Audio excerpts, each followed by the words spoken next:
Hello, ಶರಣ್ರಿ ಅವ್ರ ಹತ್ರ. ಶರಣ್ರಿ ದೇವ್ರೆ. ನಾನು ಹುಸೇನ್ ಅಂತೇಳಿ. ಹೇಳಪ್ಪ. ಆರಾಮಿದ್ದೀರಿ? ಆರಾಮು. ಏನ್ ಬಂಗಾರು? ಇಲ್ಲ, ಅದ್ರಲ್ಲಿ ನಮಗೆ ಹೈಸ್ಕೂಲಲ್ಲಿ ಒಬ್ಬ ಮೇಸ್ಟ್ರು ಇದ್ರು ಅವ್ರ ಹತ್ರ. ಹೇಳಪ್ಪಿ. ಅವ್ರ ಹೆಸರು ನಾಗರಾಜ್ ಸರ್ ಅಂತೇಳಿ, ಹಿಂದಿ ಮೇಸ್ಟ್ರು. ಹುಡುಗರು ಅವರೆಲ್ಲರನ್ನು ಜಾಸ್ತಿ ಹಚ್ಕೊಂತ ಇದ್ರು, ಯಾಕಂದ್ರೆ ಅವ್ರು ಬೈತಾ ಇದ್ರು. ಹೌದಾ? ನಮ್ಗ್ ಗೊತ್ತಿಲ್ಲಲ್ಲ ಇದು. ಸದ್ಯ ಹೌದು. ಇನ್ ಮೇಲೆ ಬೈಯೋದ್ ಬಿಟ್ಟು ಕಲ್ಲೊಡಿಯಕ್ ಶುರು ಮಾಡ್ತಾನೆ. ಅವ್ರ ಹತ್ರ ಕಲ್ಲೊಡಿಯಕ್ ಶುರು ಮಾಡ್ತಾನೆ. ಓಡ್ರ ದೂರ. ಯಾಕೋ ಬೇಕು ಇವನಷ್ಟಕ್ಕೆ ಇವನು ಬದುಕೋಗ್ಬಿಟ್ರು.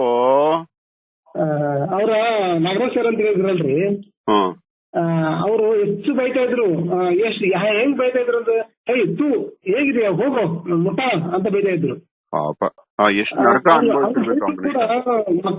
ಮಕ್ಕಳೆಲ್ಲ ನಾವು ಹುಡುಗರೆಲ್ಲ ಅವ್ರ ಹತ್ರನೇ ಹೋಗ್ತಾ ಇದ್ವಿ, ಹೆಚ್ಚು ಬೈದಂಗಿಲ್ಲ. ಅವ್ರು ಅಂದ್ರೆ ಅವ್ರ ಹತ್ರ ಬೈಸ್ಕೊಳ್ಳೋಕು ಏನಾದ್ರು ಒಂದು ರೀತಿಯಲ್ಲಿ ಖುಷಿ ಅನಿಸ್ತಾ ಇತ್ತು.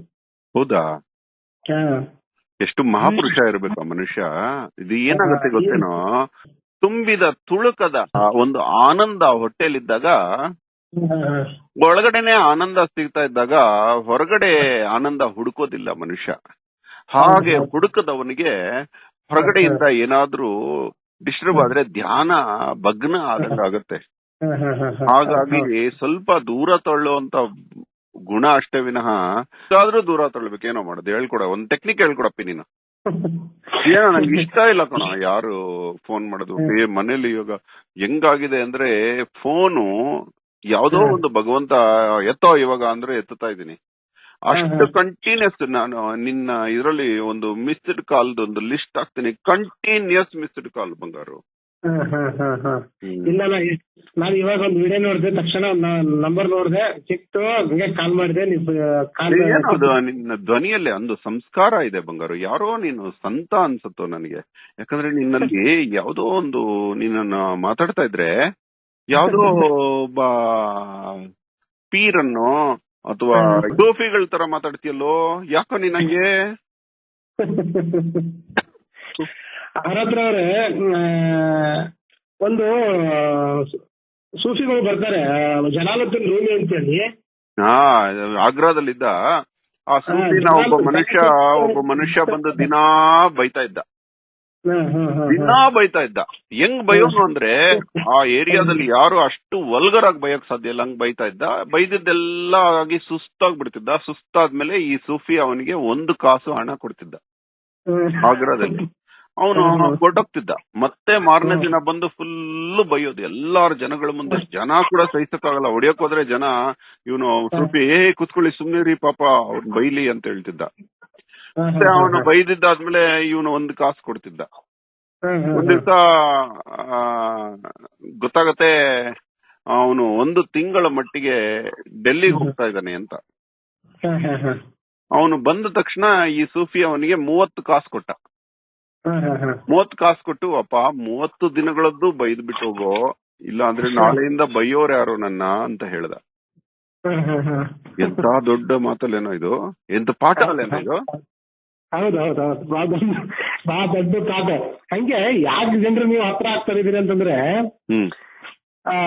ಜಲಾಲುದ್ದೀನ್ ರೂಮಿ ಅವರು ಮಾತಾಡ್ತಾರೆ ಏನಂತಂದ್ರೆ, ವಿಚಾರಗಳನ್ನ ಎತ್ತರಿಸು ಧ್ವನಿಯನ್ನಲ್ಲ, ವಿಚಾರಗಳನ್ನ ಎತ್ತರಿಸು ಧ್ವನಿಯನ್ನಲ್ಲ, ಹೂವು ಅರಳುವುದು ಮಳೆಯಿಂದಲೇ ಹೊರತು ಗುಡುಗು ಸಿಡಿಲಿನ ಆರ್ಭಟದಿಂದಲ್ಲ. ಕವನ.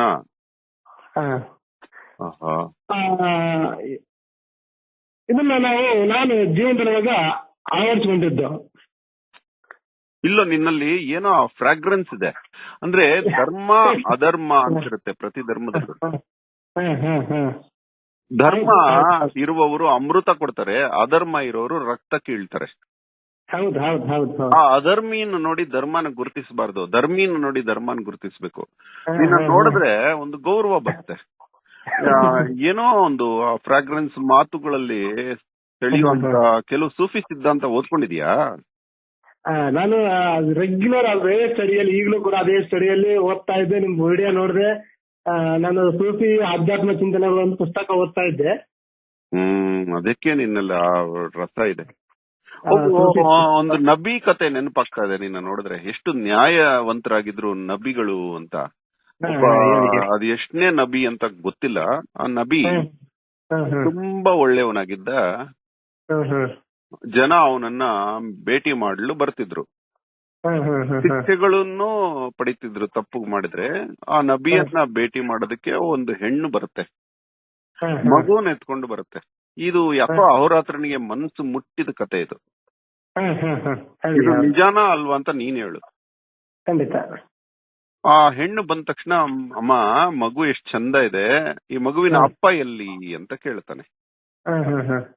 ಅದಕ್ಕೆ ಆ ಹೆಣ್ಮಗು ಹೇಳುತ್ತೆ, ಏನು ಮಾತಾಡಲ್ಲ, ಮೌನ ಆಗತ್ತೆ. ನೀನ್ ಹೇಳಲೇಬೇಕು ಯಾರದು ಅಪ್ಪ ಅಂತ. ಅದ್ ಏನಕ್ಕೆ ಕೇಳ್ದಾಗ ಗೊತ್ತಿಲ್ಲ. ಎಮ್ಮ ಕಣ್ಣೀರ್ ಹಾಕೋತಾಳೆ, ಅಲ್ಲಿ ಇಲ್ಲಿ ನೋಡ್ತಾಳೆ. ಅಲ್ಲಿ ನಬಿ ಫ್ಯಾಮಿಲಿ ಎಲ್ಲ ಇರುತ್ತೆ, ಅವರೆಲ್ಲ ಗಾಬರಿ ಮಾಡ್ತಾರೆ. ಆದ್ರೆ ಆ ಮಗು ವಿಚಲಿತಳಾಗ್ತಾಳೆ. ಅವಾಗ ನಬಿ ಹೇಳ್ತಾನೆ, ನೋಡೋ ನೀನ್ ಹೇಳ್ದಿದ್ರೆ ಚೆನ್ನಾಗಿರಲ್ಲ ಅಂತ ಹೇಳ್ತಾನೆ. ಹಾಗೆ ಹೇಳೋವಾಗ ಆ ಮಗು ಬಾಯಿ ಬಿಡುತ್ತೆ. ಅಲ್ಲೇ ಇದ್ದ ಮಗನನ್ನ ತೋರಿಸ್ಬಿಡುತ್ತೆ. ನಬಿಯ ಮಗ, ಆ ಮಗುವಿನ ತಂದೆ. ಹೌದಾ ಇವನಾ ಅಂತ ಹೇಳಿದ್ರೆ ಹ್ಞೂ ಅನ್ನತ್ತೆ. ಅವಾಗ ಅವನಿಗೆ 80 ಚಡಿ ಏಟಿನ ಶಿಕ್ಷೆ ಕೊಡ್ಲಾಗುತ್ತೆ. ಯಾಕೆ? ಸ್ವಂತ ಮಗನಿಗೆ. ಆಗ ತನ್ನ ಪತ್ನಿ, ನಬಿಯ ಪತ್ನಿ ಬಂದು ಹೇಳ್ತಾಳೆ, ನೋಡಿ ಮಗು ನಮ್ದದು, ಶಿಕ್ಷೆ ಒಂದು ತಪ್ಪು, ಅವನು ಬೇಕಾದ್ರೆ ಮದುವೆ ಆಗ್ಬಿಡ್ಲಿ ಅದೇ ಹೆಣ್ಣು ಮಗುನ, ನಾನು ಪರ್ಮಿಷನ್ ಕೊಡ್ತೀನಿ, ಅವನು ಒಪ್ಪುತ್ತಾನೆ, ಈ ಶಿಕ್ಷೆ ಬೇಡ ಅಂತ. ಯಾಕಂದ್ರೆ ಅದುವರೆಗೂ 80 ಚಡಿ ಏಟ್ ಶಿಕ್ಷೆ ಪಡೆದವ್ರು ಯಾರು ಬದುಕುಳಿಲಿಲ್ಲ. ಅದಕ್ಕೆ ನಬಿ ಹೇಳ್ತಾನೆ, 80 ಚಡಿ ಏಟು ಮುಗಿದ ಮೇಲೂ ಅವನು ಬದುಕಿದ್ರೆ ಮದುವೆ ಆಗ್ಲೇಬೇಕಾಗತ್ತೆ, ನೀ ಹೇಳ್ಬೇಕಾಗಿಲ್ಲ ಅಂತ ಹೇಳ್ತಾನೆ. ಮಗ ಕಣ್ಣು ಮುಂದೆನೆ 80-60 ಚಡಿ ಏಟಿಗೆ ಸತ್ತೋಗ್ಬಿಡ್ತಾನೆ. ಈ ಕತೆ ಮಾರಲ್ ನೋಡೋ ಹೆಂಗಿದೆ ಅಲ್ಲೇನೋ? ಇದು ನಿಜಾನೇನೋ? ಓದ್ಕೊಂಡಿದ್ಯಾ? ಇಲ್ಲ, ಅದು ಕತೆ ಓದಿರ್ಲಿಲ್ಲ ನೀನು? ಇಲ್ಲ, ಅವ್ರ ಹತ್ರ ಕತೆ ಓದಿಲ್ಲ. ಯಾಕಪ್ಪ ನಿನ್ನ ಒಂದು ಆವಾಜ್ ಇದೆಯಲ್ಲ, ನಿನ್ನ ಧ್ವನಿಯಲ್ಲಿ ಆಧ್ಯಾತ್ಮ ಇದೆ, ಹೆಂಗೆ ಅಂತ ಹೇಳು. ಅದು ಗೊತ್ತಿಲ್ಲ ಅವ್ರ ಹತ್ರ. ನನ್ನ ಹಿನ್ನೆಲೆ ಹಿನ್ನೆಲೆ ಮಾತ್ರ ಹೇಳಬಲ್ಲೆ ನಾನು. ನನ್ನ ಅಜ್ಜ ಅವರೆಲ್ಲ ಬಂದು ಕೊಪ್ಪಳದಿಂದ 20 ಕಿಲೋಮೀಟರ್ ದೂರದಲ್ಲಿರುವ ಒಂದು ಹಳ್ಳಿ ದೇವ್ರು ಅಂತೇಳಿ ಅಲ್ಲಿದ್ರು. ನನ್ನ ಮುತ್ತಜ್ಜ ಅಜ್ಜ ಹೀಗೆ ಅವರೆಲ್ಲ ಅಲ್ಲಿ ಮೊಹರಂ ಜೊತೆಗೆ ಇದು ದೇವಿ ಆರಾಧಕರು. ಅವರು ಅಲ್ಲಿ ದೇವಿ ಆರಾಧಕರ ಜೊತೆಗೆ ಮೊಹರಂ ಆಚರಣೆ ಮಾಡೋರು. ನನ್ನ ಹಿರಿಯರು ಹೇಳ್ತಾರೆ ನನಗೆ, ನಮ್ಮ ಮುತ್ತಜ್ಜ ನಿಮ್ಗೆ ದೇವಿ ಜೊತೆ ಮಾತಾಡ್ತಾ ಇದ್ನಪ್ಪ ಅಂತೇಳಿ. ಹೌದೌದು. ಅದು ಒಳ ಅರ್ಥ, ನಾವು ಅಧ್ಯಾತ್ಮ ದಾರಿಯಲ್ಲಿ ಹೋಗೋರಿಗೆ ಅದ್ರ ಒಳ ಅರ್ಥ ನಮಗೆ ಅರ್ಥ ಆಗ್ತದ. ನಿನಗೆ ದೇವಿ ಬಗ್ಗೆ ಏನ್ ತಿಳ್ಕೊಂಡಿದ್ಯಾ ಹೇಳು. ದೇವಿ ಬಗ್ಗೆ ನಾವ್ ಇವಾಗ್ಲೂ ಮೊಹರಂ ಅಲ್ಲಿ ಇದರಲ್ಲಿ ನಾವು ದೇವಿ ಗುಡಿ ಮುಂದನ ಏನ್ ಮಾಡ್ತೀವಿ ಅಂತಂದ್ರೆ ಉಡಿ ಕಟ್ಟೋದು ಅಂತ ಕರಿತೀವಿ ನಾವು. ಅಂದ್ರೆ ಇದೊಂದು ಒಂದು 2 ಧರ್ಮಗಳನ್ನ ಒಂದು ಒಟ್ಟುಗೂಡಿಸುವಂತಹ ಒಂದು ಒಳ್ಳೆಯ ಸಂಕೇತ ಅಲ್ಲೇನೋ. ಅವರೆಲ್ಲ ಇಲ್ಲ, ನೀವು ಅದನ್ನ ಮಾಡಬಾರ್ದು, ಅಲ್ಲಿ ಮಾಡಿದ್ರೆ ಈ ದೇವರ ಶಕ್ತಿ ಕಡಿಮೆ ಆಗುತ್ತೆ, ಆ ದೇವರ ಶಕ್ತಿ ಕಡಿಮೆ ಆಗುತ್ತೆ ಅಂತ. ದೇವರ ಶಕ್ತಿ ಎಲ್ಲೋ ಕಡಿಮೆ ಆಗುತ್ತೆ? ಯಾರು ಯಾವ ದೇವರ ಪೂಜೆ ಮಾಡಿದ್ರು ದೇವರ ಶಕ್ತಿ ಏನಾಗೋ ಕಡಿಮೆ ಆಗುತ್ತೆ. ನನಗೆ ಆಗ ವಯಸ್ಸು ಎಷ್ಟು ಅಂತಂದ್ರೆ, ನಾನು ಹಬ್ಬ ಅಂತಂದ್ರೆ ಒಂದು 10th ಓದ್ತಾ ಇದ್ನೇನು. ಈ ಪದ್ಧತಿನ ನಾನೇ ಹುಟ್ಟಾಕಿದೆ ಅದನ್ನ. ಇಲ್ಲಿಂದನೇ ದೇವಿ ಗುಡಿ ಮುಂದೆನೆ ಹುಡಿ ಕಟ್ಟಿ ಮಸೀದಿಗೆ ಹೋಗ್ತಕ್ಕಂತ ಒಂದು ಪದ್ಧತಿನ ನಾನು ಆ ಟೈಮಲ್ಲಿ ನಾವು ಹುಟ್ಟಾಕ. ನೋಡು, ಪ್ರೀತಿಯ ಬೆಸುಗೆ ಅಲ್ಲೇನೋ ಇದು, ಬೆಸುಗೆ ಅಲ್ಲೇನೋ, ಪ್ರೀತಿಯನ್ನ ಹರಡುವ ಸಂಕೇತ ಅಲ್ವೇನೋ ಇದು. ಯಾವ ದೇವರಿಗೆ ಸಮೋಹಂ ಸರ್ವಭೂತೇಶು ನಮೇ ದ್ವೇಷೋಸ್ತಿ ನ ಪ್ರಿಯ ಅಂತ ದೇವ್ರು ಹೇಳ್ತಾರೆ. ಅಂದ್ರೆ ನಮಗೆ ಎಲ್ಲರೂ ಸಮಮೋಹವಾಗಿದ್ದಾರೆ. ನಾವು ಆ ಭಗವಂತನಿಗೆ ಎಲ್ಲರೂ ಸಮಾನಂತೆ. ಈ ಜಗತ್ತಲ್ಲಿರೋ ಪ್ರಾಣಿ ಪಕ್ಷಿ, ಈ ನೀರು ನೆಲದ ಜೊತೆ ಯಾವ್ಯಾವ್ದು ಕುಡಿದು ಬೆಳೆಯುತ್ತೋ, ಆ ನೀರನ್ನ ಆ ಗಾಳಿಯನ್ನ ಸೇವಿಸುತ್ತೋ, ಭಗವಂತನ ಲೀಲೆಯಲ್ಲಿ ಜೀವಿಯಾಗಿದೆಯೋ ಅವೆಲ್ಲವೂ ಭಗವಂತನಿಗೆ ಸಮಾನಂತೆ. ಕಚ್ಚುವ ಸೊಳ್ಳೆಯು ಕಚ್ಚಿಸಿಕೊಳ್ಳುವ ಜೀವಿಯು ಇಬ್ರು ಒಂದೇ ಅವನಿಗೆ. ಹೌದು ಹೌದು ತಿನ್ನುವ ಹುಲಿಯು ತಿನ್ನಿಸಿಕೊಳ್ಳುವ ಜಿಂಕೆಯು ಇಬ್ರು ಸಮಾನಂತೆ ಅವನಿಗೆ. ಸಮಾನತೆ ಅವನಿಗೆ ಧರ್ಮ ಭೇದಗಳು ಇಲ್ಲ. ಅವನ ಕಿರಣ ಇದೆಯಲ್ಲ ಎಲ್ಲ ಧರ್ಮಗಳ ಮೇಲೂ ಸಮವಾಗಿ ಬೀಳುತ್ತಂತೆ. ಸತ್ಯವಾಗ್ಲೂ ಇಲ್ಲ. ಸೂರ್ಯನ ಕಿರಣ ಇದ್ ಕೆಳಗೆ ನಾವಿಬ್ರು ನಿಂತ್ಕೊಳ್ಳೋಣ, ಯಾರ ಮೇಲೆ ಹೆಚ್ಚು ಬೀಳುತ್ತೆ ಯಾರ ಮೇಲೆ ಕಡಿಮೆ ಬೀಳುತ್ತೆ ಹೇಳ ನೋಡೋಣ. ಸಮನಾಗಿ ಬೀಳುತ್ತೆ ಅದು ಅಲ್ಲೇನೋ. ಹೌದು ಸದ್ಯ. ನಮೇ ದ್ವೇಷೋಸ್ತಿನ ಪ್ರಿಯ. ಅವನು ಯಾರನ್ನು ದ್ವೇಷ ಮಾಡಲ್ಲ, ಯಾರನ್ನು ಹೆಚ್ಚಿಗೆ ಭೇದ ಭಾವ ಮಾಡಿ ಪ್ರೀತಿ ಮಾಡಲ್ಲ. ಮಾಡಂಗಿಲ್ಲ ಮಾಡಂಗಿಲ್ಲ. ಬಟ್ ಏನೋ ನಿನ್ ಕೆಲ್ಸ? ನನ್ ಕೆಲ್ಸ ನನಗೆ ಅದು ಗೊತ್ತಿಲ್ಲ. ನನ್ ಕೆಲ್ಸ ಏನು ಅಂತ ಹೇಳಿ ಅವ್ರ ಹತ್ರ ಅವ್ರೆ. ಯಾರು ನೀನು? ಅದನ್ನು ಗೊತ್ತಿಲ್ಲ ನೋಡಿ ನನಗೆ. ಯಾರು ನಾನಂತೂ ಯಾರಂತೂ ಅರ್ಥ ಆಗ್ತಿಲ್ಲ ನನಗೆ ಯಾರು ನಾನು ಅಂತ ಹೇಳಿ. ನೀನ್ ಏನಕ್ಕೆ ಹುಟ್ಟಿದ್ಯಾ? ಅದು ಅದು ಅದು ಅದನ್ನ ಹುಡುಕ್ತಾ ಹೊರಟಿದ್ದೀನಿ ಈಗ. ಏನ್ ಎದಕ್ ಹುಟ್ಟಿದ್ದೀನಿ ನಾನು, ಯಾಕೆ ಬಂದಿದ್ದೀನಿ ಇಲ್ಲಿಗೆ ಅಂತ ಹೇಳಿ. ನೀನ್ ಏನಕ್ಕೆ ಭಯ ಬೀಳ್ತೀಯ? ಭಯ ಎಲ್ಲಿ ಎಲ್ಲಿ ಇವನು ಜಾತಿವಾದಿ ಅಂದ ತಕ್ಷಣ ನನಗೆ ಭಯ ಬರ್ತದೆ. ಎಷ್ಟು ಚಂದ ಮಾತಾಡ್ತೀಯೋ ಕತ್ತೆ, ಎಷ್ಟು ಚಂದ ಮಾತಾಡ್ತೀಯೋ ನೀನು. ಏನೋ ನೀನು ಎಲ್ಲಿ ಇವನು ಒಂದು ಧರ್ಮ ಕಂಡದವನು, ಒಂದು ಜಾತಿ ಸಿಂಹ ಆದವನು ಅಂದ ತಕ್ಷಣ ನನಗೆ ಭಯ. ಅದಕ್ಕೆ ಮಾತ್ರ ಭಯ, ಉಳಿದೆಲ್ಲ ನನಗೆಲ್ಲ ನಿರ್ಭಯ. ಎಷ್ಟು ಚಂದ ಮಾತಾಡ್ತೀಯಪ್ಪ ನೀನು. ಯಾರೋ ನೀನು? ಯಾರೋ ನೀನು? ಗೊತ್ತಿಲ್ಲ ಅವ್ರ ಹತ್ರ ನಾನು ಯಾರು ಅಂತ ಗೊತ್ತಿಲ್ಲ. ಬಂದಿದ್ದೀನಿ. ನಿನ್ನ ಬಣ್ಣ ಏನು? ನಿನ್ನ ಬಣ್ಣ ಏನು? ನನ್ನ ಬಣ್ಣ ಬಿಳಿ. ನಿನ್ನ ರೂಪ ಏನು? ರೂಪ ಕಪ್ಪು. ಆಹಾ, ಎಷ್ಟು ಚೆನ್ನಾಗಿ ಉತ್ತರ ಕೊಡ್ತೀಯ ಕತ್ತೆ. ನಿನ್ನ ವೇಗ ಎಷ್ಟು? ವೇಗ ವೇಗ ವೇಗ ನಿನ್ನ ಸ್ಪೀಡ್ ಎಷ್ಟು? ಸ್ಪೀಡು ಅದಕ್ಕೆ ಶಬ್ದಗಳನ್ನು ನಾನು ಇದು ಮಾಡ್ಲಿಕ್ಕೆ ಆಗ್ತಾ ಇಲ್ಲ. ಸ್ಪೀಡ್ಗೆ ಆ ಒಂದು ವೇಗಕ್ಕೆ ಶಬ್ದಗಳು ಹೇಳಲಿಕ್ಕೆ ಆಗ್ತಾ ಇಲ್ಲ ನನಗೆ. ನಿನ್ನ ಭಾರ ಎಷ್ಟು? ಭಾರ ಬಹುಶಃ ಹೂವಿಗಿಂತಲೂ ಕೂಡ ಹಗುರ ಆಗಿರ್ಬೋದು. ದೇವಾ, ಏನೋ ನೀನು ನನ್ನ ಅಹಂಕಾರವನ್ನ ತುಳಿಲಿಕ್ಕೆ ಬಂದಿದೀಯನೋ ಕತ್ತೆ. ದೊಡ್ಡ ಮಾತು ಅವ್ರ ಹತ್ರ. ಬಹಳ ನೀನು ಹುಟ್ಟಿದ್ದೀಯನೋ ಅಂತ ಅನ್ಕೊಂಡಿದ್ದೀನಿ. ಬಹುಶಃ ಹುಟ್ಟಿರ್ಲಿಕ್ಕಿಲ್ಲ. ವಾವ್. ಸಾಯ್ತೀಯನೋ? ಗೊತ್ತಿದೆ, ಬಟ್ ಸಾಯ್ಲಿಕ್ಕಿಲ್ಲ. ನಿನ್ ಕಾಲ್ ಮುಟ್ಟಬೇಕು ಕತ್ತೆ. ದೊಡ್ಡ ಮಾತು ಅವ್ರ ಹತ್ರ, ದೊಡ್ಡ ಮಾತು, ಬಹಳ ದೊಡ್ಡ ಮಾತು. ನಾನು ನಿಮ್ ಫಸ್ಟ್ ಮೊದ್ಲೇ ವಿಡಿಯೋ ನೋಡಿದಾಗ ನಿಮ್ ಮೇಲೆ ಕೋಪಗೊಂಡಿದ್ದೆ ನಾನು. ಯಾಕೋ? ಗೊತ್ತಿಲ್ಲ ಅವ್ರ ಹತ್ರ. ಯಾಕೋ ಕೋಪ? ಗೊತ್ತಿಲ್ಲ ಯಾಕೆ ಕೋಪ ಅಂತಾನು ಗೊತ್ತಿಲ್ಲ ನನಗೆ. ಸಿಟ್ಟು ಬಂದಿತ್ತು ನನಗೆ. ನಿಮ್ ಮೊದ್ಲೇ ವಿಡಿಯೋ ನೋಡಿದ್ರೆ ಸಿಟ್ಟು ಬಂದಿತ್ತು. ಯಾವ ವಿಡಿಯೋ ಅನ್ನೋದು? ಯಾವ ವಿಡಿಯೋ ಅಂತಂದ್ರೆ ಈ ಸಿಜೇರಿಯನ್ ಸಂಬಂಧಪಟ್ಟಂಗೆ ಆ ವಿಡಿಯೋ ನೋಡಿದ್ರೆ ಕೋಪ ಬಂದಿತ್ತು ನಿಮಗೆ. ಯಾಕೋ ಹೇಳು, ಅದನ್ನ ಕಿತ್ತು ಬಿತ್ತಕಣ ಹೇಳು, ಸತ್ಯ ಹೇಳು. ಇಲ್ಲ ಅದು ಯಾಕಂತ ಗೊತ್ತಿಲ್ಲ, ಬಟ್ ನಿಮ್ಮೇಲೆ ಆ ಟೈಮಲ್ಲಿ ಕೋಪ ಬಂತು ನನಗೆ. ಸಿಜೇರಿಯನ್ ಸಂಬಂಧಪಟ್ಟಂಗೆ ಯಾವ ಒಂದು ವಿಡಿಯೋ ನೋಡಿದೆ ನಾನು. ಆ ವಿಡಿಯೋ ನೋಡಿದಾಗ ನನಗೆ ಸ್ವಲ್ಪ ಕೋಪ ಬಂತು. ಕೋಪ ಬಂದಾಗ ಸುಮ್ಮನೆ ಆದೆ ನಾನು.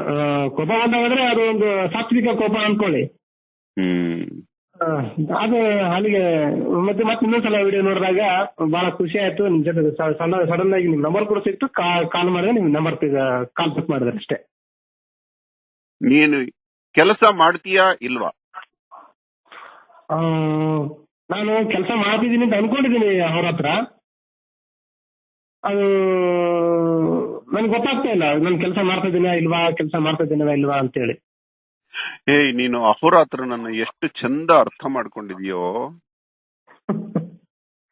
ಇಲ್ಲ ಅವ್ರ ಹತ್ರ ಹಾಗೇನಿಲ್ಲ. ಅವ್ರ ಏನು ಅರ್ಥನೇ ಮಾಡ್ಕೊಂಡಿಲ್ಲ ನಾನು ಜಗತ್ತನ್ನ ಇನ್ನು.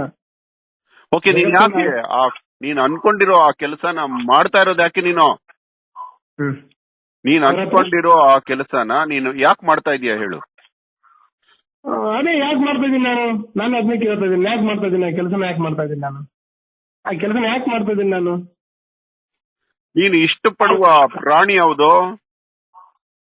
ನಾನು ಇಷ್ಟಪಡುವ ಪ್ರಾಣಿ ನವಿಲು. ಅವರ ಹತ್ರ ನವಿಲು. ನೀನು ಇಷ್ಟ ಪಡದೇ ಇರೋ ಪ್ರಾಣಿ ಯಾವುದು? ಇಲ್ಲ ಅವ್ರ ಹತ್ರ ಇಷ್ಟಪಡದಿರೋ ಪ್ರಾಣಿನೂ ಇಲ್ಲ. ಅಯ್ಯೋ ದೇವಾ. ಪ್ರಕೃತಿಯನ್ನ ಇಷ್ಟಪಡದೆ ಇರ್ತಕ್ಕಂಥದ್ದು ಯಾರಾದ್ರೂ ಇದ್ದಾರ ಅವ್ರ ಹತ್ರ? ಇಲ್ವೋ, ಅರ್ಥವಿಲ್ಲದ ಪ್ರಾಣಿಗಳು ಬೇಡ ಅಲ್ಲ. ಯಾವ ಪ್ರಾಣಿ ಈ ಜಗತ್ತಲ್ಲಿ ಇರಬಾರ್ದು ಹೇಳುದು ನೋಡ ನೀನು. ಅವ್ರ ಹತ್ರ ಎಲ್ಲಾ ಇದ್ರೇನೆ ಈ ಪ್ರಕೃತಿ ಅವ್ರ ಹತ್ರ ಎಲ್ಲಾ ಪ್ರಾಣಿ. ನೀವು ನೀನು ಮೊಹರಂ ಮಾಡುವಾಗ ಒತ್ತಿಗೆ ತಾನೆ ಯಾಕೋ ಕೊಲ್ತೀಯಾ? ಅವ್ರ ಹತ್ರ ನನ್ಗೆ ಇಷ್ಟ ಇಲ್ಲ. ಅವ್ರ ಹತ್ರ ನಾನು ಅದನ್ನ ಅದ್ರ ವಿರುದ್ಧವಾಗಿದ್ದೀನಿ ಅವ್ರ ಹತ್ರ. ಓಕೆ ಬಂಗಾರು, ಓಕೆ. ನೀನು ಯಾವ ಕಾಲವನ್ನು ಇಷ್ಟಪಡ್ತೀಯ ಹೇಳು? ಚಳಿಗಾಲ, ಮಳೆಗಾಲ, ಬೇಸಿಗೆ ಕಾಲ, ಯಾವ ಕಾಲ ಇಷ್ಟಪಡ್ತೀಯ ಹೇಳು? 3 ಕಾಲವನ್ನು ಇಷ್ಟಪಡ್ತೀನಿ. ಯಾವ ಕಾಲ ಒಂದ್ ಇರಬಾರ್ದು ಹೇಳ್ಬಿಡ, ದೇವ್ರಿಗೆ ಹೇಳ್ಬಿಟ್ಟಣ ಇಬ್ರು ಸೇರಿ. ಸಾಧ್ಯ ಇಲ್ಲ, ಅವ್ರ ಹತ್ರ 3 ಕಾಲನ ಅವಶ್ಯಕತೆ ಇದೆ. ಹೌದೇನೋ? ಹೌದಾ, ಅವ್ರ ಹತ್ರ 3 ಕಾಲಗಳು ಅವಶ್ಯಕತೆ ಇದೆ ಜಗತ್ತಿಗೆ. ನಮ್ಮ ಅದೇ ನಮ್ಮ ನನಗೆ ಯಾವಾಗ್ಲೂ ಸ್ವಲ್ಪ ಧ್ಯಾನ ಕುಂತಾಗ ಒಂದು ಮನಸ್ಸಲ್ಲಿ ಹೊಳಿತದ. ಏನಂತಂದ್ರೆ, ನಿನ್ನ ಮನಸ್ಸಿಗೆ ಮೀರಿ, ನಿನ್ನ ಬುದ್ಧಿಮಟ್ಟಕ್ಕೆ ಮೀರಿ, ನಿನ್ನ ವ್ಯಕ್ತಿತ್ವಕ್ಕೆ ಮೀರಿ ಈ ಜಗತ್ತನ್ನ ಪ್ರೀತಿಯಿಂದ ಕಾಣು. ಓಕೆ, ನೀನ್ ಇಷ್ಟು ಮಾತಾಡ್ತಾ ಇದೀಯಾ? ನೀನು ಅಹೋರಾತ್ರನನ್ನ ಸರ್ವ ಸಮತ್ವದಿಂದ ಯಾಕೆ ಮಾತಾಡ್ತಿಲ್ಲ ಹೇಳೋ? ಅಹೋರಾತ್ರ ಕತ್ತೆ ನೀನು ಅಂತ ಹೇಳು ನೋಡೋಣ. ಅಹೋರಾತ್ರ ಇವಾಗ ನಾನು ಕೈಯೋದು, ಆಮೇಲೆ ಅದನ್ನ ಬೈಯೋ ಶಬ್ದಗಳಲ್ಲಿ ಬೈಗಳು ಇರಂಗಿಲ್ಲ. ಅವ್ರ ಹತ್ರ ಬೈಯೋದು ದೊಡ್ಡ ಮಾತಲ್ಲ. ನಮಗೆ ನೀವ್ ಹೇಳಿದ್ರಲ್ಲ, ಹಿಂಗನ್ನೋ ಅವ್ರ ಹತ್ರ, ಹಿಂಗನ್ನೋ ಅಂತೇಳಿ ಅಂದ್ರಲ್ಲ, ಅಂದ್ರೆ ದೊಡ್ಡ ಮಾತಲ್ಲ, ಅದು ದೊಡ್ಡ ಮಾತಲ್ಲ. ಆದ್ರೆ ಆ ಮಾತಿನೊಳಗ ಅಂದ್ರೂ ಕೂಡ ಆ ಮಾತಿನೊಳಗ ಆ ಒಂದು ಇದಿದ್ರೆ ಅದೇನೋ ನನಗೆ ಹೇಳಕ್ ಬರ್ತಾ ಇಲ್ಲ. ಅವ್ರ ಹತ್ರ ಅದು ಕೋಪ ಇತ್ತಂದ್ರೆ ಅದು ಬೈಗುಳ ಆಗುತ್ತೆ. ಅದ್ ಕೋಪ ಇಲ್ಲ ಅಂದ್ರೆ ಬೈಗುಳ ಆಗ್ಲಿಕ್ಕೆ ಸಾಧ್ಯನೇ ಇಲ್ಲ ಅವ್ರ ಹತ್ರ. ಕೋಪ ಬಿಟ್ಟು ಹೇಳು. ಅವ್ರ ಹತ್ರ ನಾನು ಬಯಕಾಗ್ತಿಲ್ಲ. ಅವ್ರ ಹತ್ರ ನನಗೆ ಯಾಕೆ ಗೊತ್ತಾಗ್ತಿಲ್ಲ? ಪಾಪಿಷ್ಟ. ಬೈಯಕ್ಕಾಗದೆ ಇದ್ದಾಗ ಯಾಕೋ ಫೋನ್ ಮಾಡ್ದೆ? ಇಲ್ಲ, ಅವ್ರ ಹತ್ರ ಹೆಂಗಿರ್ತದೆ ಅಂತಂದ್ರ, ಎಷ್ಟೇ ಘನತೆ ಉಳ್ಳ ವ್ಯಕ್ತಿ ಆಗಿದ್ರು, ಎಷ್ಟೇ ಪ್ರೇಮಿ ಆಗಿದ್ರು, ನನ್ನ ಬೈಗುಳ ಅಂತಂದ್ರೆ ಅದಕ್ಕೆ ಅದರದ್ದೇ ಆದ ಒಂದು ಘನತೆ ಇರ್ತದ. ಅಂದ್ರೆ ನಿನ್ನ ವ್ಯಕ್ತಿತ್ವ ನಿನಗ್ ಗೊತ್ತಿಲ್ಲ, ನೀನ್ ಎಷ್ಟು ಸಾಧನೆ ಮಾಡಿದ್ಯಾ ನಿನಗ್ ಗೊತ್ತಿಲ್ಲ. ನಿನ್ನ ಉತ್ತರ ನಿನ್ನ ಎತ್ತರವನ್ನು ತೋರಿಸ್ತಾ ಇದೆಯೋ? ದೊಡ್ಡ ಮಾತು. ಒಂದು ಉತ್ತರದಲ್ಲಿ ತಪ್ಪು ಮಾಡ್ಲಿಲ್ವಲ್ಲೋ ನೀನು? ನೀನು ಮನುಷ್ಯನೇನೋ? ನೀನು ಮನುಷ್ಯ ಆಧ್ಯಾತ್ಮಿಕದ ಎತ್ತರವನ್ನು ಸಾಧಿಸಿದೀಯೋ ನೀನು? ಆ ದೇವಿಯನ್ನು ಹೋಲಿಸಿಕೊಂಡಿದ್ದೀಯಾ? ಆ ನಿರ್ವಿಕಾರ ಖುದಾನನ್ನು ಹೋಲಿಸ್ಕೊಂಡಿದೀಯೋ ನೀನು? ಆ ನಿರ್ಗುಣ ನಿರಾಕಾರನನ್ನು ಹೋಲಿಸ್ಕೊಂಡಿದೀಯಾ? ಸದ್ಗುಣ ಸಾಕಾರನನ್ನು ಹೋಲಿಸ್ಕೊಂಡಿದೀಯೋ ನೀನು? ನೀನು ಒಳ್ಳೆಯವನೇನೋ? ಅಲ್ಲ, ಅವ್ರ ಹತ್ರ ಸತ್ಯವಾಗ್ಲೂ ನನಗೆ ಬೈದೆ. ನನ್ನ ಊರಲ್ಲಿ ಸಿಕ್ಕಾಪಡೆ ಜನ ಬೈತಾರೆ. ನಿನಗೆ ಶತ್ರುಗಳಿದ್ದಾರಲ್ಲೇನೋ? ಎಷ್ಟಿದ್ದಾರೆ ಅಂತಂದ್ರೆ, ಒಂದು ತಕಡಿಯಲ್ಲಿ ಆ ಕಡೆ ಒಳ್ಳೆಯವರು, ಈ ಕಡೆ ಕೆಟ್ಟವರು ಅಂತ ಇಡೋ ನನ್ನ ಶತ್ರುಗಳನ್ನ ಇಡೋರಾದ್ರೆ ಶತ್ರುಗಳದ್ದು ತಕಡೆ ಜಾಸ್ತಿ ಆಗುತ್ತೆ. ಅವ್ರನ್ನ ಮನುಷ್ಯನನ್ನ ಅವ್ರ ಶತ್ರುಗಳಂದ್ರೆ ನಾನು ಬಹಳ ಪಾಪ ಆಗ್ತೀನಿ ಅವ್ರ ಹತ್ರ. ಆ ಶತ್ರುಗಳಿಗೆ ಒಂದು ಶಾಪ್ ಹಾಕು ನೋಡೋಣ. ಹೆಂಗೆ ಅವ್ರ ಹತ್ರ ಹಿಂಗೆ ಜಗತ್ತನ್ನ ಪ್ರೇಮಿಸು ಅನ್ನೋ ಸೂಫಿಸಮ್ ಅನ್ನ ಪ್ರೀತಿ ಮಾಡೋ ನಾನು ಶಾಪ ಹಾಕ್ಲಿಕ್ಕೆ ಹೆಂಗ್ ಬರುತ್ತೆ? ಮತ್ತೆ ಒಂದ್ರಲ್ಲಿ ಸೋಲ್ತಾ ಇಲ್ವಲ್ಲೋ? ಸೋಲ್ಸಕ್ ಬಂದಿದ್ಯಾ ನೀನು? ಹಾಗೆಲ್ಲ ಅವ್ರ ಹತ್ರ ಸೋಲು ಗೆಲುವು ಯಾವುದಿಲ್ಲ ಇದ್ರಾಗ. ಅದೊಂದು ಹಾಡಿದೆ ಅವ್ರ ಹತ್ರ, ಬಹಳ ಚಲೋ ಹಾಡಿದೆ. ಗೆಲ್ಲುವುದು ಗೆಲುವೇ ಅಲ್ಲ ಅಂತೇಳಿ ಒಂದು ಹಾಡಿದೆ ಅವ್ರ ಹತ್ರ. ಗೆಲ್ಲುವುದು ಗೆಲುವೇ ಅಲ್ಲ ಅಂತೇಳಿ ಅದು ಏನ್ ಗೊತ್ತಾ, ನೀನು ತುಂಬಾ ಪಟ್ಟಿಂಗ ಇದೀಯಾ ನೀನು. ಅಹೋರಾತ್ರ ನೀನು ಎಷ್ಟರವನೋ ನೀನು? ನಿನ್ನದೆಲ್ಲ ತೋರ್ಪಡಿಕೆ. ಬಾರೋ ನನ್ನ ಹತ್ರ ಆಡೋ, ನನ್ನ ಹತ್ರ ತೋರ್ಸೋ ನಿಂದು ಜ್ಞಾನ ಅನ್ನೋ ತರ ಇದೆ ನಿನ್ನ ಮಾತು. ಅಷ್ಟು ಏನೋ ನೀವೆಲ್ಲ ನಮ್ಮ ಕರ್ನಾಟಕದಲ್ಲಿ ಗೊತ್ತಿಲ್ಲದೆ ಇರುವಂತ ಸಂತರು. ಅಂದ್ರೆ ಯಾರ ಕಣ್ಣಿಗೂ ಬೀಳದೆ ಇರುವಂತ ರತ್ನಗಳು ನೀವು. ನಿಮ್ಮನ್ನೆಲ್ಲ ಎಕ್ಕಿ ಎಕ್ಕಿ ಜನಕ್ಕೆ ತೋರಿಸ್ತೀನಿ ಗೊತ್ತಾ. ನಿಮ್ಮನ್ನೆಲ್ಲ ಬಿಡೋದಿಲ್ವೋ, ನಿಮ್ಮನ್ನೆಲ್ಲ ಸುಮ್ನೆ ಬಚ್ಚಿಟ್ಕೊಂಡಿರೋಕ್ ಬಿಡೋದಿಲ್ಲ ಇವನು. ಒಬ್ಬೊಬ್ಬರನ್ನು ಆಚೆ ಎಳೆದು ಜನಗಳ ಮುಂದೆ ಹಾಕ್ತೀನಿ. ಎಷ್ಟು ಸಾಧ್ಯ ಇದೆ ಅಷ್ಟು ನಿಗುರಾಗಿರ್ಬೇಕು ಅವ್ರ ಹತ್ರ. ಇವೆಲ್ಲ ಜಗತ್ತು ನೀವು ನೋಡ್ರಿ, ಜಗತ್ತು ಬೈದ್ರಷ್ಟೇ ಅದು ಜಗತ್ತು. ಅದು ನಾವು ಏನ್ ಮಾಡ್ತೀವಿ ಅದನ್ನ ರಿವರ್ಸ್ ಗೊತ್ತಿದೆ ಜಗತ್ತು. ನಾವೇನ್ ಮಾಡ್ತೀವೋ, ನಾವೇನ್ ನಿರ್ಧಾರ ಮಾಡ್ತೀವಿ ಅದು ರಿವರ್ಸ್ ಆಗಿ ಆಲೋಚನೆ ಮಾಡ್ತದ ಈ ಸಮಾಜ. ನೀವು ನೋಡಿ, ನೀವು ಬೈತೀರಿ, ನೀವು ಯಾಕೆ ಕಾಲ್ ಮಾಡ್ತಿರೋ, ನೀವು ನನ್ಗೆ ನಾನು ಬೈತೀನಿ, ನೀವು ಯಾಕೆ ಕಾಲ್ ಮಾಡ್ತಿರೋ ಅಂತಂದ್ರೆ, ನೀವು ಆರಾಮಾಗಿ ಮಾತಾಡಿದ್ರೆ ನೀವು ಯಾರು ಕಾಲ್ ಮಾಡ್ತಾ ಇದ್ದೀರಾ, ನೀವು ಬೈದಕ್ಕೆ ಕಾಲ್ ಮಾಡ್ತಾ ಇರೋದು. ಬಹಳ ಮಜಾ ಆಗಿದೆ, ಬಹಳ ಮಜಾ ಆಗಿದೆ. ಈ ಮಜಾನ ನೋಡ್ತಾ ನೋಡ್ತಾ ನೋಡ್ತಾ ನಾವು ಆನಂದಿಸ್ಬೇಕಷ್ಟೇ. ಹೆಚ್ಚಾಗುತ್ತೆ ಅಷ್ಟು ಜಗತ್ತಿನಲ್ಲಿ ಪ್ರೇಮ, ಶಾಂತಿ, ಸಹಬಾಳ್ವೆ, ಸೌಹಾರ್ದತೆ, ಸಹಿಷ್ಣುತೆ ಇದನ್ನ ನಾವು ಬೆಳೆಸಲಿಕ್ಕೆ ನಮ್ಮ ಜೀವನ ಬರವಾಗಿಡಬೇಕಾಗಿಲ್ಲ. ನಾವು ಹಂಗೆ ಬದುಕಿದ್ರೆ ನಮ್ಮನ್ನ 4 ಜನ ಬದುಕ್ತಾರೆ, ಆ 4 ಜನ ನೋಡಿ 4 ಜನ ಬದುಕ್ತಾರೆ, ಆ 4 ಜನ ನೋಡಿ 4 ಜನ ಬದುಕ್ತಾರೆ. ಸಾವಿಗೆ ಅಂಜುತ್ತೀಯನೋ ನೀನು? ಅವ್ರ ಹತ್ರ ಸಾವಿಗೆ ಅಂಜುತ್ತೀಯಾ? ಅವ್ರ ಹತ್ರ ನಾನು ಈ ಮಾತಿಗೆ ರಾಬಿಯಾ ಬಸ್ರಿ ಅಂತೇಳಿ ಸೂಫಿ ಮಹಿಳೆ ರಾಬಿಯಾ ಬಸ್ರಿ ಒಂದು ಮಾತು ಹೇಳ್ತಾಳೆ. ರಾಬಿಯಾ ಬಸ್ರಿ ಒಂದು ಕೈಯಲ್ಲಿ ದೊಂದಿಗೆ, ಅಂದ್ರೆ ಒಂದು ಪಂಚು, ಬೆಂಕಿ ಉರಿತಿರ್ತಕ್ಕಂಥ ಒಂದು ದೊಂದಿಗೆ ತಗೊಂಡು, ಇನ್ನೊಂದು ಕೈಯಲ್ಲಿ ಒಂದು ಬಿಂದಿಗೆ ನೀರು ತಗೊಂಡು ಹೋಗ್ತಾ ಇರ್ತಾಳೆ. ಹೋಗ್ತಾ ಇರ್ಬೇಕಾದ್ರೆ ಅಸಲ್ ಬಸ್ರಿ ಅನ್ನೋ ಸೂಫಿಗಳು ಬಂದು, ರಾಬಿಯಾ ಎಲ್ಲಿಗೆ ಹೋಗ್ತಾ ಇದೆ ನೀನು, ಮತ್ತೆ ಈ ಪಂಜು ಮತ್ತೆ ಈ ನೀರನ್ನು ತಗೊಂಡು ಎಲ್ಲಿಗೆ ಹೋಗ್ತಾ ಇದೆ ಅಂತ ಕೇಳಿದಾಗ ರಾಬಿಯಾ ಹೇಳ್ತಾಳೆ, ಈ ಸಮಾಜ, ಈ ಜಗತ್ತು, ಈ ಜನ ಪರಮಾತ್ಮನ ಭಯಕ್ಕಾಗಿ ನರಕಲ್ಲಿ ನಾನು ಪರಮಾತ್ಮನ ಆರಾಧನೆ ಮಾಡ್ಲಿಕ್ಕಿಲ್ಲ, ಮಾಡದೇ ಇದ್ರೆ ಎಲ್ಲಿ ನರಕಕ್ಕೆ ಆಗ್ಬಿಡ್ತಾನ ಅನ್ನೋ ಭಯಕ್ಕಾಗಿ ಭಗವಂತನ ಆರಾಧನೆ ಮಾಡ್ತಾ ಇದ್ದಾರೆ.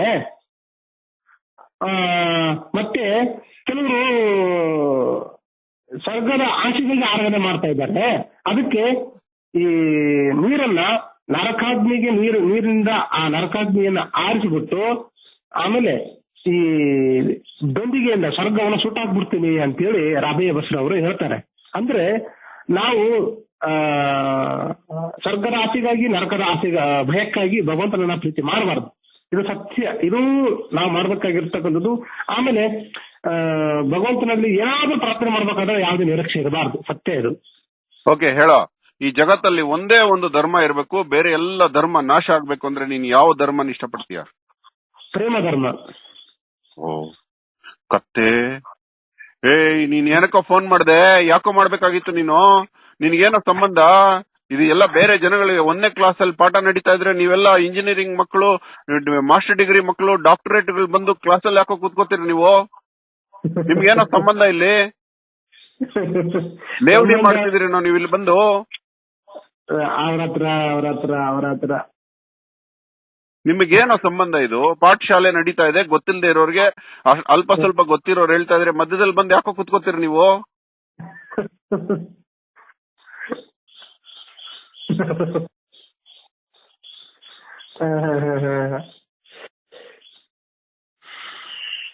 ಹಿಂಗೆ ಸಾವಿಗೆ ಅದರ ಅವಶ್ಯಕತೆ ಇಲ್ಲ, ಅದು ಸಹಜ ಪ್ರಕ್ರಿಯೆ. ಜಗತ್ತಿನಲ್ಲಾಗ್ತಕ್ಕಂಥ ಎಲ್ಲಾ ಸರ್ವ ಜೀವಿಗಳಿಗೂ ಆಗ್ತಕ್ಕಂಥ ಒಂದು ಪ್ರಕ್ರಿಯೆ. ನಿಮ್ಗೆ ಇವಾಗ ಏನ್ ತಿನ್ಬೇಕು ಅಂತ ಆಸೆ ಆಗ್ತದೆ? ಅವ್ರ ಹತ್ರ ಈಗ ಬೆಲ್ಲ ತಿನ್ಬೇಕು ಆಸೆ ಆಗ್ತದೆ. ಬೆಲ್ಲ. ಹೌದೇನೋ? ಹೌದು, ಅವ್ರ ಹತ್ರ. ಇವಾಗ ಅಮ್ಮ, ನಿನ್ ಮನೆಗೆ ಹೋದ್ರೆ ಅಮ್ಮನೋ ಮಡದಿನೋ ನಿನ್ಗೆ ಏನ್ ಮಾಡಿ ಹಾಕ್ಬೇಕು ಅಂತ ಕೇಳಿದ್ರೆ ಏನ್ ಹೇಳ್ತೀಯ? ಅವ್ರ ಹತ್ರ ನಮ್ಗೆ ಏನಾದ್ರು ಮಾಡಿ ಹಾಕ್ಬೇಕಂತ ಕೇಳಿದ್ರೆ ಅದು ನಮ್ ಕಡೆ ಹೋಳಿಗೆ ಅಂತ ಕರಿತೀವಿ ಅದನ್ನ. ಹೌದಿನಾ? ಹೌದು. ನಿಜವಾಗ್ಲೂ ಮನ್ಸು ಇವತ್ತು 1000 ದಿನಕ್ಕೆ ಬೇಕಾದಷ್ಟು ಚಾರ್ಜ್ ಆಯ್ತು ನಿನ್ನಿಂದ. ಬಂದು ದೇವರು ನಿನ್ನನ್ನ ಅಹೋರಾತ್ರನ ಮನಸ್ಸಲ್ಲಿರೋ ಕಸನೆಲ್ಲ ಒಡೆದ್ಬಿಟ್ ಬಾರೋ ಅಂತ ಪೊರಕೆ ಕೊಟ್ಟು ಕಳಿಸಿದಾರೆ ನಿನ್ನ ಹತ್ರ. ನೀನು ಈ ಕಾಲ್ ಮುಖಾಂತರ ಅಹೋರಾತ್ರನೆಲ್ಲ ಕ್ಲೀನ್ ಆಗಿ ಸ್ವಚ್ಛ ಮಾಡಿ ಹೋಗ್ತಾ ಇದೀಯ. ಎಂತ ವ್ಯಕ್ತಿ ನೀನು. ನಿನಗೆ ಯಾಕೋ ಫೋನ್ ಮಾಡ್ಬೇಕು ಅನ್ನಿಸ್ತಿಲ್ಲ ಅಂದ್ರೆ? ಎಂತ ದಿವ್ಯವಾದ ಆತ್ಮ ಕಣೋ ನೀನು. ಒಂದು ಚೂರು ಕಲ್ಮಶ ಇಲ್ವಲ್ಲೋ, ಒಂದು ಉತ್ತರದಲ್ಲಿ ಸೋಲ್ತಿಲ್ವಲ್ಲೋ ನೀನು. ನಿನ್ ಜೊತೆ ಆಡಿ ನನಗೆ ಸಿಕ್ಕಾಪಟ್ಟೆ ಜನ ಬೈತಾರೆ, ನನಗೆ ಸಿಕ್ಕಾಪಟ್ಟೆ ಜನ ಬೈತಾರೆ. ಈ ಕಾಲ್ನ ಫೇಸ್ಬುಕ್ ಅಲ್ಲಿ ಹಾಕ್ತೀನಿ, ನಿನ್ನ ಫೋನ್ ನಂಬರ್ ಹಾಕ್ತೀನಿ, ಅನುಭವಿಸು. ಇವಾಗ ಅನುಭವಿಸು. ಮಾಡೋರ್ ಫೋನ್ ಎಲ್ಲ ಎತ್ತಿ ಎತ್ತಿ ಅನುಭವಿಸು. ಅಹೋರಾತ್ರ ಅನುಭವಿಸ್ತಾ ಇದ್ರೆ ದೂರದಲ್ಲಿ ನಿಂತ್ಕೊಂಡು ಚಪ್ಪಾಳೆ ಹೊಡಿತಿದ್ಯಲ್ಲ, ಅನುಭವಿಸು ನೀನು. ಇವಾಗ ಫೋನ್ ನಂಬರ್ ಹಾಕ್ತೀನಿ ನಿಂದು.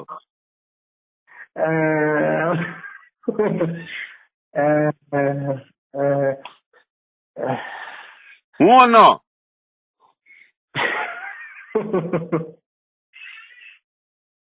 ಹ್ಞೂ ಅನ್ನೋ.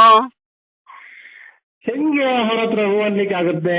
ನನಗೆ ಸ್ವಲ್ಪ ಈ ಸಮಾಜದಿಂದ ವಿಮುಖವಾಗಿರೋದೇ ಬಹಳ ಆನಂದ ಅನಿಸ್ತದೆ.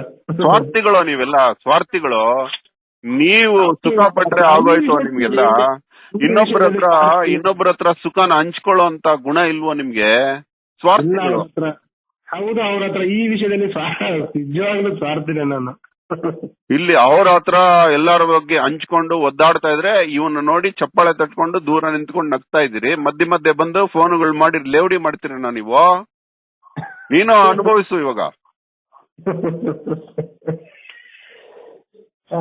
ಅವ್ರ ಹತ್ರ ಹಾಕ್ಬಿಡ್ತೀನಿ. ಧೈರ್ಯ ಇದ್ರೆ ಬೇಡ ಅಂತೇಳು.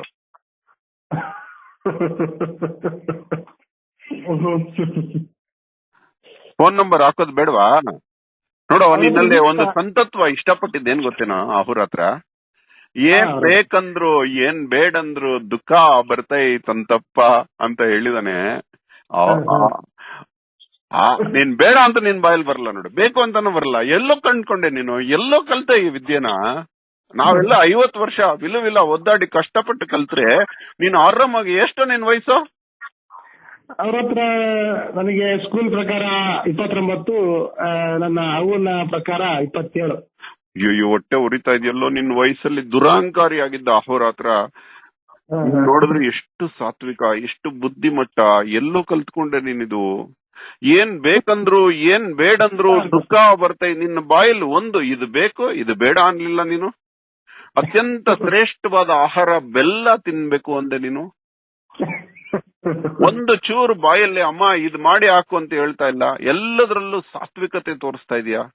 ಒಂದು ಕೆಟ್ಟ ಗುಣ ಆದ್ರೂ ತೋರ್ಸೋ ನಿಂದು ಈ ಫೋನ್ ಕಾಲಲ್ಲಿ. ಒಂದೇ ಒಂದು ಕೆಟ್ಟ ಗುಣ. ಸಿಕ್ಕಾಪಟ್ಟೆ ಇದೆ ಕೆಟ್ಟ ಗುಣ ಅವ್ರ ಹತ್ರ, ಸಿಕ್ಕಾಪಟ್ಟೆ ಇದಾರೆ. ಹೇಳೋ ಒಂದ್ ಹೇಳೋ ನೋಡೋಣ. ಸಿಕ್ಕಾಪಟ್ಟೆ ಅವ್ರ ಹತ್ರ ಕೆಟ್ಟ ಗುಣ ಯಾವುದು ಅಂತಂದ್ರೆ, ನನ್ನ ಪ್ರಕಾರ ಕೆಟ್ಟ ಗುಣ ಯಾವ್ದು ಅಂತಂದ್ರೆ, ಅತ್ಯಂತ ಸಮಾಧಾನವಾಗಿರೋದು ಕೆಟ್ಟ ಗುಣ ಅವ್ರ ಹತ್ರ. ನನಗೆ ಅದು ನನಗೆ. ಇವಾಗ ನಿನಗೆ ಹಿಂದೆ ಓಡಬಾರ್ದು. ನೀನ್ ಹೇಳ್ತಾ ಇದ್ದೀನಿ, ಅಹೋರಾತ್ರನ ಕೆಟ್ಟ ಗುಣಗಳನ್ನ ಹೇಳೋ. ಖುಷಿ ಆಗತ್ತೆ ಹೇಳೋ. ತೊಳೆದ್ಬಿಟ್ಟು ಹೋಗೋ. ದೇವ್ರು ಹೇಳಿದಾರೆ ನಿನಗೆ, ದೇವ್ರನ್ನ ಅಹೋರಾತ್ರನ ಸ್ವಚ್ಛ ಮಾಡು ಅಂತ ಕಳ್ಸಿದಾರೆ. ಇವಾಗ ಕರೆಕ್ಟ್ ಆಗಿ ಹೇಳು, ಅಹೋರಾತ್ರ ಸರಿ ಇಲ್ಲ ನೀನು, ಅಹೋರಾತ್ರ ಇದ್ ತಪ್ಪು ಮಾಡ್ತಾ ಇದೀಯಾ, ಅಹೋರಾತ್ರ ಇದು ತಪ್ಪು ಮಾಡ್ತಾ ಹೇಳು ನೋಡೋಣ. ಅವ್ರ ಹತ್ರ ತಪ್ಪು ಮಾಡ್ತಿದಾರಲ್ಲ, ಈಗ್ಲೂ ತಪ್ಪು ಮಾಡ್ತಿದಾರಲ್ಲ. ಹೇಳು. ಸಿಕ್ಕಾಪಟ್ಟೆ ತಪ್ಪು ಮಾಡ್ತಾ ಇದಾರೆ ಅವ್ರ ಹತ್ರ. ಹೇಳು ಬಂಗಾರು, ಏನು ಅದು ಹೇಳು. ಅದನ್ನ ನಾ ಹೇಳ್ತಾ ಇಲ್ಲ, ಸಮಾಜ ಹೇಳ್ತಾ ಇದೆ. ಅವ್ರ ಹತ್ರ ಸಿಕ್ಕಾಪಟ್ಟೆ ತಪ್ಪು ಮಾಡ್ತಾ ಇದ್ದಾರೆ. ನೀನ್ ಹೇಳೋ. ನಾನ್ ಹೇಳಿಕ್ಕೆ ಏನಿಲ್ಲ ಅವ್ರ ಹತ್ರ, ನಾನ್ ಹೇಳಲಿಕ್ಕೆ ಏನೂ ಇಲ್ಲ. ಅವ್ರ ಹತ್ರ ತಪ್ಪು ಮಾಡ್ತಾ ಇದಾರೆ ಅನ್ಲಿಕ್ಕೆ ಏನೂ ಇಲ್ಲ. ಇದೆ ಇವಾಗ ಪೂಜೆ. ಜನ ಬಂದು ನಿನ್ಗೆ ಹಿಂಸೆ ಮಾಡ್ತಾರೆ. ನಿನ್ ರಕ್ತನೆಲ್ಲ ಕಬ್ಬು ಇರ್ದಂಗೆ ಇರ್ತಾರಿರು. ಯಾಕಂದ್ರೆ ನೀನ್ ಇಷ್ಟು ಒಳ್ಳೆತನ ಇಟ್ಕೊಂಡು ಯಾವ್ದೋ ಊರಲ್ಲಿ ಬದುಕ್ತಾ ಇದೀಯ ನೀನು, ಯಾರಿಗ್ ಗೊತ್ತಿಲ್ದಂಗೆ. ಇವತ್ತು ಬಯಲಾಗಿದ್ಯಾ ನೀನು. ನನಗೆ ಬೈತಾರೆ, ನಾನು ಒಬ್ಬ ಜಾತಿವಾದಿ, ಹಾಗೆ ಹೀಗೆ, ಇವನು ಮಂತ್ರ ಮಾಡ್ತಾನೆ, ಏನು ಮಾಡ್ತಾನೆ ಏನೋ ಗೊತ್ತಿಲ್ಲ, ಎಲ್ಲಿಗೆ ಹೋಗ್ತಾನೆ ಎಲ್ಲಿಗೆ ಬರ್ತಾನೆ ಏನೋ ಗೊತ್ತಿಲ್ಲ. ಹೇಳೋ, ಇವತ್ತು ಮಾಟ ಅನ್ನೋದು ಇದೆಯೇನೋ ಈ ಜಗತ್ತಲ್ಲಿ? ಜಗತ್ತಿನೊಳಗ ಇವಾಗ ನಾವು ಅವ್ರ ಹತ್ರ ಬಹಳಷ್ಟು ನಂತರ ಆಗಿ ಹೋಗಿರ್ತಕ್ಕಂಥದ್ದು ನಾನು ನೋಡ್ತದೆ ಅವ್ರ ಹತ್ರ. ಪರಷ್ಟು ಆಗಿ ಹೋಗಿರ್ತಕ್ಕಂಥದ್ದನ್ನು ನೋಡ್ತದೆ. ಅವರು ಗೆದ್ದಿರ್ತಕ್ಕಂಥದ್ದು ತಾಳ್ಮೆ, ಭಯಂಕರ ತಾಳ್ಮೆಯಿಂದ. ನಾನು ಕೇಳಿದ್ದೇನು, ನೀನು ಹೇಳ್ತಾ ಇರೋದೇನು? ಮಾಟ ಅನ್ನುವುದು ಇದೆಯೇನೋ ಈ ಜಗತ್ತಿಗೆ ಹೇಳು, ಇದೆಯಾ ಇಲ್ವಾ ಅಂತ ಹೇಳು. ಮಾಟ ಅನ್ನುವುದು ಸುಳ್ಳು ಅನ್ನೋದು ಹೇಳೋ ಜಗತ್ತಿಗೆ. ಜಗತ್ತಿನಲ್ಲಿ ಅದು ಇಲ್ಲವೇ ಇಲ್ಲ. ಅದು ಆಟ ಮಂತ್ರ ಅದೆಲ್ಲ ಅವ್ರ ಹತ್ರ ಎಲ್ಲ ಭ್ರಮೆ ಅಲ್ಲೇನೋ, ಭ್ರಮೆ. ಅವ್ರ ಹತ್ರ ಅದು ಹೆಂಗಿದೆ ಅಂತಂದ್ರೆ, ದ್ವೇಷವೇ ನಮಗೆ ಆ ಒಂದು ಮಾಟದ ಭಾವನೆಯನ್ನ ಸೃಷ್ಟಿ ಮಾಡುತ್ತೆ ಅವರ. ಕೋಪ ತೋರಲಾಗದೆ ಇದ್ದಾಗ ಹುಟ್ಟುವುದೇ ಮಾಟ. ಆ ಮಾಟ ಒಂದು ಸುಳ್ಳಿನ ಭ್ರಮೆ. ರಾಗದ್ವೇಷಗಳ ಒಂದು ಭಾವನಾ ಲೋಕ, ಅದೊಂದು ಮಾದಕವಾದಂತಹ ಊಹನಾ ಲೋಕ. ಅದನ್ನು ನಂಬಬಾರದು ಈ ಜಗತ್ತಿಗೆ ಅಂತ ಹೇಳೋ. ಹೌದು, ಅವ್ರ ಹತ್ರ ಸಾಧ್ಯನೇ ಇಲ್ಲ. ಅದು ಯಾವುದೂ ಇಲ್ಲ. ನಾವು ಇನ್ನೊಬ್ಬರನ್ನ ದ್ವೇಷ ಮಾಡ್ತಾ ಇದ್ದೀವಿ ಅಂತಂದ್ರೆ ಅದು ಇನ್ನೊಂದು ರೂಪ ತಾಳುತ್ತೆ. ಅದೇ ಈ ಮಾಟ ಅನ್ನೋ ಶಬ್ದದಲ್ಲಿ ಅದು ಯಾವುದಿಲ್ಲ. ಅದರ ಚಿಂತನೆಯನ್ನ ಬಿಟ್ರೆ ಜಗತ್ತು ಆರಾಮಾಗಿರ್ಲಿಕ್ಕೆ ಸಾಧ್ಯ ಆಗುತ್ತೆ. ಈ ದ್ವೇಷ ಅನ್ನೋ ಚಿಂತನೆಯನ್ನ ಬಿಟ್ರೆ ಜಗತ್ತು ಆರಾಮಾಗಿರ್ಲಿಕ್ಕೆ ಸಾಧ್ಯ ಆಗುತ್ತೆ. ದ್ವೇಷದಿಂದಾನೇ, ಇನ್ನೊಬ್ಬರನ್ನ ಕೋಪದಿಂದ ನೋಡ್ತಕ್ಕಂಥದ್ದು ಭಾವನೆಯಿಂದಾನೇ ಜಗತ್ತಿನಲ್ಲಿ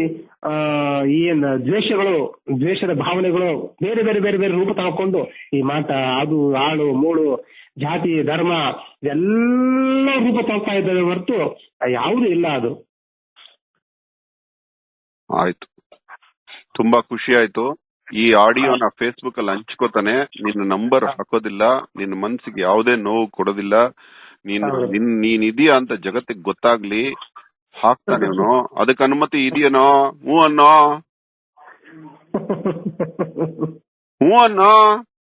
ನಿಮ್ ಜೊತೆ ಮಾತಾಡಿದಷ್ಟೇ ನನಗೆ ಗೊತ್ತಿರೋದು, ಬೇರೆ ಏನು ಗೊತ್ತಿಲ್ಲ ಅವ್ರ ಹತ್ರ ನನಗೆ.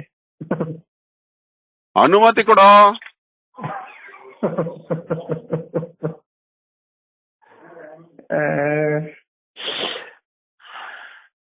ತುಂಬಾ ಆನಂದ ಆಯ್ತು ಬಂಗಾರು, ತುಂಬಾ ಆನಂದ ಆಯ್ತಪ್ಪ. ನಿನಗೆ ಒಳ್ಳೇದಾಗ್ಲಿ. ನೀನ್ ತುಂಬಾ ದೊಡ್ಡ ವ್ಯಕ್ತಿ ಇದ್ದಾಗ ಭಗವಂತನ ತೊಡೆಲ್ ಹೋಗಿ ಕೂತ್ಕೋತೀಯ ನೀನು.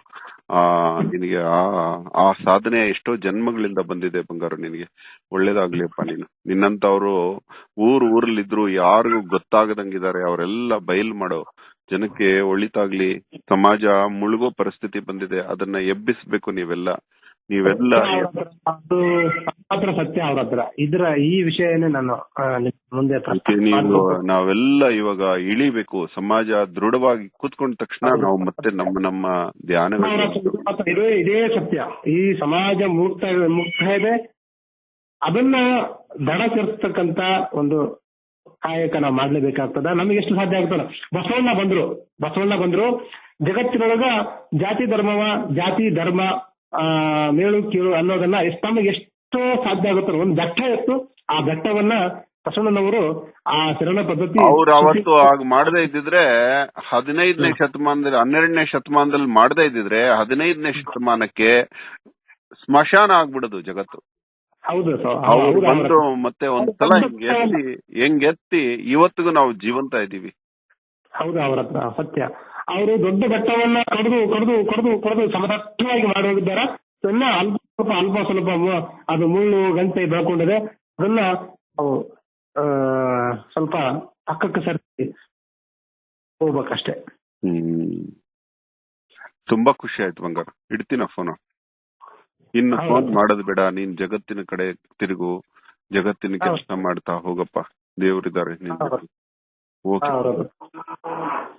ಕ್ಷಮೆ ಇರ್ಲಿ ನಿನ್ ಮನ್ಸು ನೋಯಿಸಿದ್ದಕ್ಕೆ ಬಂಗಾರ. Thank you. ದುಃಖ ಕ್ಷಮೆ ನನಗೆ ಇದೇ ಅವ್ರ ಹತ್ರ ಇದೇ ನನಗೆ ಆಗ್ಬರಂಗಿಲ್ಲ. ಯಾಕಪ್ಪ? ಕ್ಷಮೆ ಕೇಳಬಾರ್ದು ಮನುಷ್ಯ ಯಾರು. ಇವತ್ತಿನ ನಮ್ಮಿಬ್ಬರ ಈ ಚದುರಂಗದ ಆಟದಲ್ಲಿ ಗೆದ್ದವನು ನೀನು, ಸೋತವನು ನಾನು. ಇದೇ ಭ್ರಮೆ ಅವ್ರ ಹತ್ರವರೆಗೆ ಇದೇ ಸೋತಿದ್ದೀನಿ ಅನ್ನೋ ಇದೆಲ್ಲ ಇದೇ ದೊಡ್ಡ ಮಟ್ಟಿಗೆ ತಗೊಂಡೋಗಿರ್ತಕ್ಕಂಥದ್ದು. Thank you Bengali. ನಿಜವಾಗ್ಲೂ ಎಷ್ಟು ಖುಷಿ ಆಗ್ತದೆ ಅಂದ್ರೆ ಕುಣಿಯೋ ಅಷ್ಟು ಖುಷಿ ಆಗ್ತದೆ ನಿನ್ನ ಹತ್ರ ಮಾತಾಡಿದ್ದು. ಯಾಕೋ ಗೊತ್ತಿಲ್ವೋ ಏನ್ ಮಹಿಮೆ ಇಟ್ಕೊಂಡಿದ್ಯೋ ನೀನು. ನಿನ್ನನ್ನ ದ್ವೇಷ ಮಾಡೋ ಆ ಮೂರ್ಖರು ಯಾರು ಅವ್ರ ಯಾರೋ ಆ ಪಾಪಿಷ್ಟ್ರು ದಾಖಲೆಗಳಿಲ್ಲ. ಅವ್ರು ಯಾರಂತನೂ ಗೊತ್ತಿಲ್ಲ, ಶಬ್ದಗಳು ಬೀಳ್ತಾ ಇರ್ತವೆ ಅಷ್ಟೇ. ಅವ್ರು ಯಾರಂತ ನನಗೆ ಗೊತ್ತಿಲ್ಲ.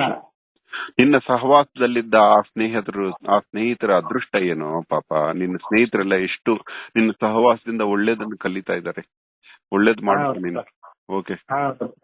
ಅವ್ರ ಹತ್ರ